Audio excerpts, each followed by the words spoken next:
జగన్ వస్తుండడంతో జిల్లాలో హై సెక్యూరిటీని ఏర్పాటు చేస్తున్నారు. జగన్ పర్యటనకు భారీగా కార్యకర్తలు అభిమానులు రావద్దంటూ పోలీసులు హెచ్చరిక జారీ చేస్తున్నారు. జన సమీకరణ చేయొద్దంటూ వైఎస్ఆర్సీపీ నేతలకు పోలీసులు నోటీసులు అందిస్తున్నారు. జిల్లాలో సెక్షన్ 30 అమలు చేస్తున్నారు పోలీసులు. జగన్ పర్యటనకు 113 మంది మించితే చర్యలు తీసుకుంటామంటూ హెచ్చరికలు జారీ చేస్తున్నారు. బైక్ ర్యాలీకి రోడ్ షోలకి అనుమతి లేదంటూ పోలీసులు చెప్తున్నారు. మాజీ ఎమ్మెల్యే ప్రసన్న కుమార్ రెడ్డి ఇంటి వద్ద 100 మందికి అనుమతి ఇచ్చారు పోలీసులు. జగన్ హెలీప్యాడ్ వద్ద కేవలం 10 మందికి మాత్రమే అనుమతి ఇచ్చారు. జైల్లో మాజీ మంత్రి కాకాణ్ణి జగన్ పరామర్శించబోతున్న నేపథ్యంలో పోలీసులు కఠిన ఆంక్షలు విధిస్తున్నారు. ఈ పోలీసుల వింత అయినటువంటి కఠిన ఆంక్షల మీద వైఎస్ఆర్సీపీ నేతలు ఆగ్రహం వ్యక్తం చేస్తున్నారు. జగన్కు కూటమి ప్రభుత్వం భయపడుతోందంటూ సెటైర్లు వేస్తున్నారు. మరోవైపు స్థానికంగా వైసీపీ నాయకులు, నెల్లూరులో ఉన్నటువంటి నాయకులు, కార్యకర్తలేమీ భయపడాల్సిన అవసరం లేదంటున్నారు.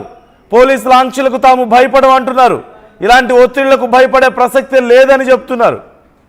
మరోవైపు పోలీసులు సెక్షన్ 30 అమలు చేస్తున్నాం అంటూ చెప్తున్నారు. మొత్తం 113 మందికి మించకూడదు అంటున్నారు. అది జరిగే పనేనా? ఖచ్చితంగా జరిగే పని కాదు. అది అందరికీ తెలిసిన విషయం. గతంలో వచ్చినటువంటి రెస్పాన్స్ కానీ ఇప్పుడు రాబోతున్నటువంటి రెస్పాన్స్ని కానీ మనం గెస్ చేయొచ్చు ఖచ్చితంగా. ఈ నేపథ్యంలో తీవ్ర ఉత్కంఠ నెలకొంది. ఉద్రిక్త పరిస్థితులు నెల్లూరులో కనపడుతున్నాయి. ఓవైపు పోలీసుల ఆంక్షలు, మరోవైపు తిరిగి వైసీపీ నాయకులు మాట్లాడుతున్నటువంటి మాటలు, సవాళ్లు, ప్రతి సవాళ్లు. అటు కూటమి నాయకులు సైతం ఈ విషయంలో అలర్ట్గా ఉన్నారు. ఈ నేపథ్యంలో ఏం జరగబోతోంది? ఈరోజు జగన్ పర్యటన ఎలా ఉండబోతోంది? వాళ్ళ నాయకుల్ని పరామర్శించడానికి ఆయన వెళ్తున్నారు. జైల్లో కాకాణ్ణి ఆయన పరామర్శిస్తారు. ప్రసన్న కుమార్ రెడ్డిని పరామర్శిస్తారు. ప్రసన్న కుమార్ రెడ్డి మీద కేసులు పెట్టడం, ఆయన విచారించడం, ఆయన ఇంటి మీద దాడి చేయడం, ప్రశాంతి రెడ్డితో జరుగుతున్నటువంటి ఈ గొడవ విషయానికి సంబంధించి ఆయన ఇంటి మీద దాడి చేసి అంత గందరగోళం జరిగిన నేపథ్యంలో ఆయనతో కూడా మాట్లాడబోతున్నారు. ఈ నేపథ్యంలో నెల్లూరులో గతంలో పూర్తిగా సీట్లు కోల్పోయినటువంటి వైసీపీకి ఈ పర్యటన చాలా కీలకం. ఖచ్చితంగా ప్రజలు ఎలా రెస్పాండ్ అవుతారు అనేది కూడా వైసీపీకి చాలా కీలకం. మరోవైపు ఇటు పోలీసుల ఆంక్షల నేపథ్యంలో ఎలా ముందుకెళ్తారు మరి అనేది చాలా ముఖ్యమైన అంశంగా మారింది.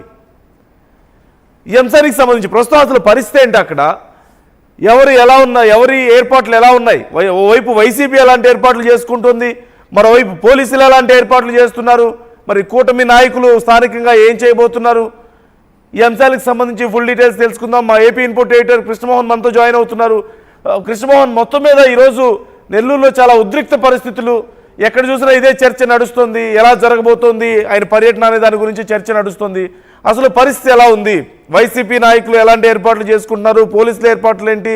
అటు కూటమి నాయకులు మరి ఏం చేసే అవకాశం ఉంది? ఈ సందర్భంలో వాళ్ళు ఎలా ఉండబోతున్నారు? ఓవరాల్గా సిచ్యువేషన్ ఏంటి అసలు అక్కడ? నెల్లూరు పూర్తిగా కూడా అష్టదిగ్బంధంలో ఉందని చెప్పాల్సిన పరిస్థితి అయితే చాలా క్లియర్గా కనపడుతుంది.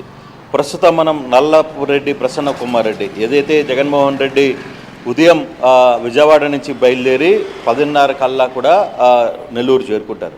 మొదటగా నెల్లూరు చేరుకున్న తర్వాత ఆయన అక్కడి నుంచి బయలుదేరి కాకాని గోవర్ధన్ రెడ్డిలో జైలు దగ్గరికి వెళ్తారు. కాకాని గోవర్ధన్ రెడ్డిని పరామర్శిస్తారు. అక్కడి నుంచి ప్రసన్న కుమార్ రెడ్డి దగ్గరికి ఈ ప్రాంతానికి వస్తారు. మనం చూస్తే ఇక్కడ పూర్తిగా కూడా ఈ ఏరియా మొత్తం కూడా పోలీస్ పహారా మధ్య ఉంది. ప్రసన్న ఇల్లు ఈ సందులోనే ఉంటుంది. మనం చూస్తుంటే ఎక్కడ చూసినా కూడా పోలీస్ వాహనాలు, పోలీస్ వ్యవస్థ, బ్యారికేడ్స్, కంప్లీట్గా కూడా ఎటువంటి ఎవరిని లోపలికి అనుమతి లేదు అనేది చాలా క్లియర్గా చెప్తున్నారు. కేవలం మనం చూసుకుంటే చివరికి సందుల్లో కూడా వెళ్లకుండా ఇనప కంచెల్ని కూడా ఏర్పాటు చేసిన పరిస్థితి మనం చూడొచ్చు. ఈ ఇనప లాంటి కంచెల్ని పోలీసులు ఎక్కడికక్కడ ఏర్పాటు చేసిన పరిస్థితి మనం చూడొచ్చు. పక్కన చుట్టుపక్కల సందుల్లో కూడా ఎవరిని వెళ్ళనీయకుండా చేస్తున్న పరిస్థితి. అంత టైట్ సిచ్యువేషన్కి తీసుకొని వచ్చారు. కేవలం ప్రసన్న కుమార్ రెడ్డి ఇంటి దగ్గర కేవలం 100 మంది మాత్రమే ఉండాలి అనేది పోలీసులు ఇచ్చిన సమాచారం. మొత్తం మీద పోలీస్ స్టేషన్కి అంటే ఎయిర్పోర్ట్లో 10 మంది, తర్వాత అక్కడ దిగిన తర్వాత హెలిప్యాడ్ దగ్గర దిగిన తర్వాత అతను నేరుగా కూడా కాకాని గోవర్ధన్ రెడ్డిని కలవడానికి వెళ్తారు. కాకాని గోవర్ధన్ రెడ్డికి వెళ్ళడానికి అక్కడ కేవలం జైల్లో ముగ్గురికి మాత్రమే పర్మిషన్ ఉంది. ఆ తర్వాత ప్రసన్న కుమార్ రెడ్డి ఇంటికి వస్తారు. ప్రసన్న కుమార్ రెడ్డి ఇంటి దగ్గర కేవలం 100 మందికి మాత్రమే పోలీసులు పర్మిషన్ ఇచ్చారు. సో ఈ యాంగిల్లో కంప్లీట్గా ఎక్కడ చూసినా పోలీసులు బలగాలు ఇచ్చారు. ఈ రూట్లో నేను చూడొచ్చింది, చాలా దూరం నడుచుకుంటూ వస్తున్నా, పూర్తిగా కూడా ఎవరిని లోపలికి అనుమతి ఇవ్వడం లేదు. కంప్లీట్గా పోలీస్ బందోబస్తు పెద్ద స్థాయిలో ఏర్పాటు చేశారు. గతంలో నెల్లూరులో ఎప్పుడూ లేనట్టి టెన్షన్ వాతావరణం ఉంది. కేవలం ఈ ఒక్క సందే కాదు, పూర్తి కూడా నెల్లూరు చుట్టుపక్కల దాదాపుగా 20 చెక్ పోస్టులను ఏర్పాటు చేశారు. మిగతా వాళ్ళని ఎవరిని లోపలికి అనుమతి లేదు అనేది క్లియర్గా చెప్తున్నారు. ఇక్కడ ఎవరైతే అధికారులు ఉన్నారో వీళ్ళందరూ కూడా కేవలం 100 మందికి మాత్రమే ఇక్కడ అనుమతి అనేది చెప్తున్న నేపథ్యంలో ప్రస్తుతం ప్రసన్న కుమార్ రెడ్డి ఇంటి దగ్గర మనం ఉన్న ప్రసన్న కుమార్ రెడ్డిని బయటికి కూడా రావడానికి లేదు అని చెప్పారు. నిన్న ప్రసన్న కుమార్ రెడ్డికి నోటీసులు ఇచ్చిన పరిస్థితి కూడా మనం చూసాం. సో జగన్మోహన్ రెడ్డి ప్రసన్న కుమార్ రెడ్డి ఇంటికి వస్తుంటే ఆయన గతంలో ఇంట్లో జరిగిన దాడి మీదకి పరామర్శించడానికి తన ఇంటికి వస్తుంటే జగన్మోహన్ రెడ్డి పర్యటనకి మీరు హాజరు కాకూడదు అంటూ ప్రసన్న కుమార్ రెడ్డికి నిన్న పోలీసులు నోటీసులు ఇచ్చారు. సో ఇటువంటి సిచ్యువేషన్ ఉంది. కంప్లీట్గా మనం అక్కడి నుంచి చూసుకున్నా, ఇటువైపు చూసినా, ఎక్కడ చూసినా ఈ చుట్టుపక్కల మొత్తాన్ని కూడా పోలీసులు తమ ఆధీనంలోకి తీసుకున్న పరిస్థితి అయితే ఉంది.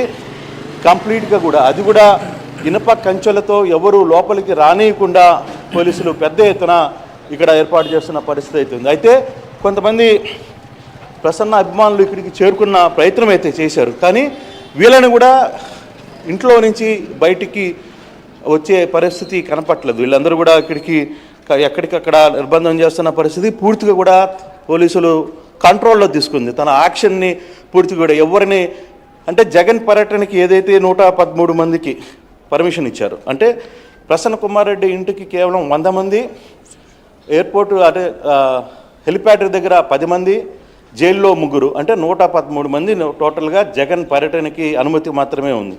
కానీ నిజంగా ఈరోజు జగన్ నెల్లూరుకు వస్తున్న నేపథ్యంలో మరి నిజంగా 113 మందినే హాజరవుతారా? ఎంత పరిస్థితి ఉంటుంది? ఎటువంటి సిచ్యువేషన్స్ ఉన్నాయి? పోలీస్ పూర్తిగా కంట్రోల్లో ఉంది, నిర్బంధం తీసుకుంటుంది. ఎక్కడికక్కడ దాదాపుగా నెల్లూరు జిల్లా మొత్తం మీద 4000 మందికి పోలీసులు నోటీసులు ఇచ్చారు. అంటే వైకాపా నేతలు అందరికీ, చిన్న స్థాయి క్యాడర్ దగ్గర నుంచి పెద్ద స్థాయి ఎమ్మెల్యేలు, మాజీ మంత్రులు, వాళ్ళందరికీ కూడా నోటీసులు ఇచ్చిన పరిస్థితి మనం చూసాం. అటువంటి సిచ్యువేషన్ అయితే ఉంది. ప్రస్తుతం ప్రసన్న కూడా ఇక్కడే ఉండే ప్రయత్నం చేద్దాం. అసలు ఏం జరుగుతుందో మాట్లాడే ప్రయత్నం అయితే చేద్దాం. పర్లే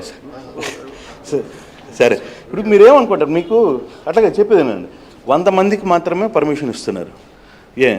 మీరు నిజంగానే 100 మందితోనే ఉండగలుగుతారా? అటువంటి సిచ్యువేషన్ ఉంటుందా? జగన్మోహన్ రెడ్డి వస్తుంటే 100కే పరిమితం అవుతారా?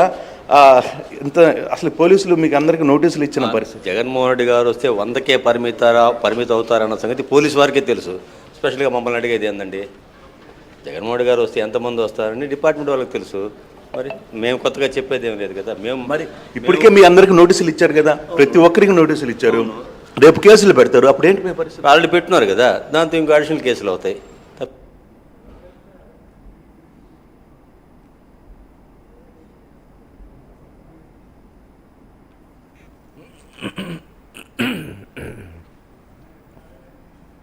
అంటే ఇప్పటికే చాలా మంది నచ్చుకోలేదు తీసుకున్నారు. దాదాపుగా 4000 మంది 5000 మందికి నోటీసులు ఇచ్చారు. ఇప్పుడు మీ ఇంటి దగ్గర అంటే ప్రసన్న కుమార్ రెడ్డి ఇంటి దగ్గర, అంటే ప్రసన్న కుమార్ రెడ్డి ఇంట్లో మనం ఉన్నాం. అక్కడి నుంచి ఇక్కడ దాకా దాదాపుగా మొత్తం పోలీస్ కంట్రోల్లో ఉంది. ఇనప కంచెలు కూడా వేస్తున్నారు, అంటే దాటి రాకుండా. సో అటువంటి నిర్బంధం ఉన్నప్పుడు మీ నాయకుడిని చూడడానికి ఇక్కడ కార్యకర్తలు వచ్చే అవకాశం ఉంటుందా? వచ్చే ఉప్పిని ఎలా ఆపలేరో జగన్మోహన్ రెడ్డి గారిని కూడా అదేవిధంగా ఆపలేరు. ఆయన అభిమానులు వీళ్ళు ఎంత కట్టడి చేస్తే రెట్టింపు ఉత్సాహంతో వాళ్ళు ఇంకా వేలాదిగా తరలి వస్తున్నారు. ప్రతి ఒక్కరూ మాకు ఫోన్లు చేస్తూ ఉన్నారు, ఎక్కడ ఎంతసేపు ఏ టయానికి వస్తున్నారు అని. లక్షలాది మంది వచ్చే అవకాశం కూడా ఉంది. ఎవరు ఆపలేరు, వచ్చే ఉప్పిని ఆపలేరు, వచ్చే జగన్మోహన్ రెడ్డిని ఆపలేరు. అంటే ఇప్పటికే మీ మీద కొంత నిర్బంధం ఉంది, నోటీసులు ఇచ్చున్నారు. తర్వాత మీ మీద ప్రతి ఒక్కటి కూడా అబ్జర్వేషన్ జరుగుతోంది కంప్లీట్గా. సో చాలామంది అబ్జర్వేషన్ ఉంది, సీసీ కెమెరాలు ఏర్పాటు చేశారు, ఎవరు వస్తున్నారు ఎవరు రావట్లేదు మొత్తం రికార్డ్ అవుతుంది. తర్వాత మిమ్మల్ని ఇబ్బంది పెట్టే ప్రయత్నం చేస్తే ఏంటి మీ పరిస్థితి? ఇప్పటికే కేసులు పెట్టినారు, కేసులకు భయపడే ప్రసక్తే లేదు. ఎన్ని కేసులు పెట్టినా పోరాడతాం. ఖచ్చితంగా జగన్మోహన్ రెడ్డి గారిని మళ్ళీ తిరిగి మా ప్రియతమ నాయకుడు నల్లపరెడ్డి ప్రసన్నకుమార్ రెడ్డిని 2029లో ఎమ్మెల్యేగా మరియు జగన్మోహన్ రెడ్డిని సీఎంగా చేసుకొని ఖచ్చితంగా తీరుతాం.